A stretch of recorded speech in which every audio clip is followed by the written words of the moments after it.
আমাদের ইমাম আবু জাফর আত-তাহাবী রাহিমাহুল্লাহ উনি প্রখ্যাত এক কিতাব লিখছেন আকিদাতুত তাহাবী। এই কিতাবের মধ্যে আহলুস সুন্নাত ওয়াল জামাতের একটা আকীদা নিয়ে আসছেন। ইমাম আবু জাফর আত-তাহাবী রাহিমাহুল্লাহ বলেন, মাশা আল্লাহু কানা ওয়া মা লাম ইয়াশা লাম ইয়াকুন। আল্লাহ তাআলা যা চান তা হয়, আল্লাহ তাআলা যা চান না তা কশিন কালেও হবে না বা হয় না।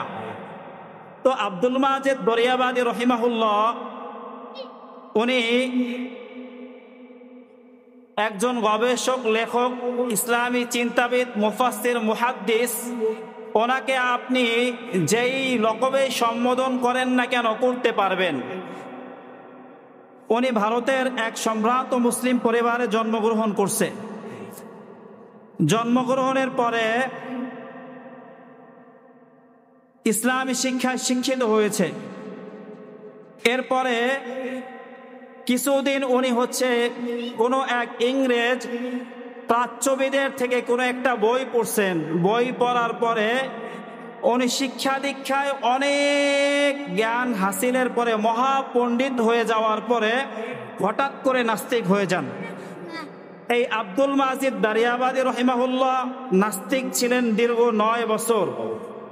তো 9 বছর নাস্তিক্যবাদ অবস্থায় কাটানোর পরে আব্দুল মাজেদ দারিয়াবাদী রহিমাহুল্লাহ একদা সৈয়দ হুসাইন আহমদ মাদানী রহিমাহুল্লাহর কাছে গেছেন। যাওয়ার পরে সৈয়দ হুসাইন আহমদ মাদানী রহিমাহুল্লাহর কাছে বায়াত হওয়ার আগ্রহ পেশ করছেন। তো হুসাইন আহমদ মাদানী রহিমাহুল্লাহ আব্দুল মাজেদ দরিয়াবাদী রহিমাহুল্লাহকে তিনি নিজের কাছে বায়াত করেন নাই, নিজের কাছে রাখেন নাই, বরঞ্চ আশরাফ আলী থানবী রহিমাহুল্লাহর দরবারে থানা ভবনে নিয়ে গেছেন। থানা ভবনে নিয়ে যাওয়ার কারণ হলো হুসাইন আহমদ মাদানী রহিমাহুল্লাহ বলছেন যে আপনার যেই কেন্দ্রিক সমস্যা, এই সমস্যা সমাধান আমি করতে পারবো না। এই সমস্যা সমাধানের জন্য ভারত উপমহাদেশের প্রখ্যাত আলেমে দ্বীন হলেন আশরাফ আলী থানবী রহিমাহুল্লাহ। তো আশরাফ আলী থানবী রহিমাহুল্লাহর দরবারে যাওয়ার পরে সেখানে আশরাফ আলী থানবী রহিমাহুল্লাহর কাছে আব্দুল মাজেদ দারিয়াবাদী বায়াত হয়েছেন এবং আবার ইসলাম ধর্ম গ্রহণ করছেন, নাস্তিক্যবাদ থেকে ফিরে আসছেন। এই নাস্তিক্যবাদ থেকে ফেরত আসার পরে আব্দুল মাজেদ দারিয়াবাদী রহিমাহুল্লাহ একটা তাফসীর গ্রন্থ লিখছেন। এই তাফসীরের নাম হইল তাফসীরে মাজেদি। আব্দুল মাজেদ দারিয়াবাদী রহিমাহুল্লাহর যেই তাফসীর গ্রন্থ লিখছেন, এটা উনি 34টা তাফসীর গ্রন্থ সামনে রেখে ওনার কিতাবটা লিখছেন।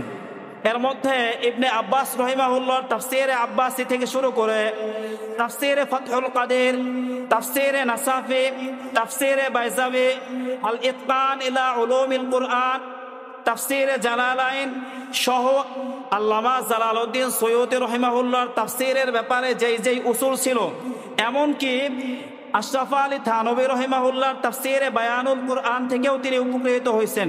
শুধু কি তাই, আশরাফ আলী থানবী রহিমাহুল্লাহর থেকে তিনি যেই জায়গায় যেই সমস্যা বোধ করছেন সেই জায়গায় পরামর্শ নিছেন তাফসীর লেখার ক্ষেত্রে। এই জায়গা থেকে বোঝা যায় আব্দুল মাজেদ দারিয়াবাদী রহিমাহুল্লাহর এই তাফসীর গ্রন্থ লিপিবদ্ধ করার ঘটনা থেকে বোঝা যায় যে ইলমি লাইনে কোনো ব্যক্তি কোনো ফনের উপরে যদি লিখতে চায় তাহলে অবশ্যই আসলাফদের পদঙ্ক অনুসরণ করতে হবে।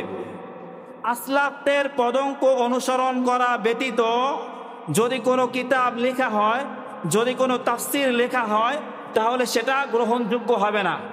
উদাহরণ দিলে বুঝবেন, যেমন ধরেন মওদুদীর তাফসীর তাফহিমুল কুরআন, এটা আলেম সমাজে গ্রহণযোগ্য না। তার কারণ মওদুদী রহিমাহুল্লাহ বলেন যে এটা আমি আমার নিজ যোগ্যতায় লিখছি, এ কারণে এটা আলেম সমাজের কাছে গ্রহণযোগ্য হয় নাই। অথচ তাফসীরে মাজেদি এটা 2 ভাষায় প্রথম উনি লিখছেন। সর্বপ্রথম ইংরেজি ভাষায় লিখছেন, এরপরে আবার উর্দু ভাষায় লিখছেন। উর্দু ভাষায় লিখতে গিয়ে আব্দুল মাজেদ দারিয়াবাদী রহিমাহুল্লাহ এত বেশি যে আরবি ইস্তেমাল করছে, কেমন যেন উর্দু ভাষাকে আরবির মধ্যে উনি হারায় ফেলাইছেন।